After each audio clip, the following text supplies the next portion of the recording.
अगर इसको भक्ति के भाव में देखोगे तो इसको तो अनंत फल है।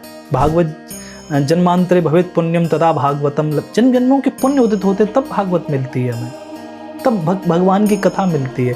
आज सहज उपलब्ध, इसलिए वैल्यू नहीं कर रहे हम उसकी। मोबाइल खोलो तो भागवत, गली कूचों में देखो तो भागवत, इसलिए वैल्यू नहीं रही। वरना ये भागवत तो दुर्लभ है, भगवान का चरित्र है, भगवान कैसे जी कर गए वो चरित्र है। उसको सुनने से ही हमारे जीवन में भक्ति का आविर्भाव होगा। वो भक्ति क्या करेगी हमें? वो भक्ति हमें आनंदित करेगी। मैंने कहा ना, भक्ति अगर हमें आनंदित कर रही तो भक्ति है, तो भगवान की कथा में आनंदित कर रही है। आप देखो ना, कथाओं में जाओ, थेरेपी सेशन होता है 6 घंटे का, वो भागवत नहीं है।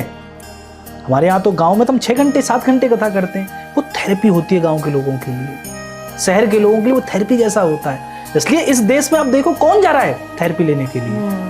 ये तो अब शहरों में चल रही है। शहरों में भी वो जो भगवान से, जो आध्यात्मिकता से नहीं, जो आध्यात्मिकता से जुड़ा हुआ, उसके लिए उसका गुरु या जिसके प्रवचन, जिसकी कथा सुन रहा, वही थेरेपी है। हमारे यहाँ तो थेरेपी, भाई हम अगर बोल रहे हैं कथा को तो हमारी भी थेरेपी हो रही है। अब ये जो पॉडकास्ट दे रहे हैं, इसमें ऐसा थोड़ी है कि आप ही सुन रहे हो, हम भी तो सुन रहे हैं ना। हमें भी सुनाकर आनंद आ रहा है, ठीक है। जो सुनकर आनंद आया आपको, वो हमें सुनाकर आया, लेकिन कहा किसने? वो हमने नहीं कहा, हमने भी सुना, हमारा भी जीवन बदला।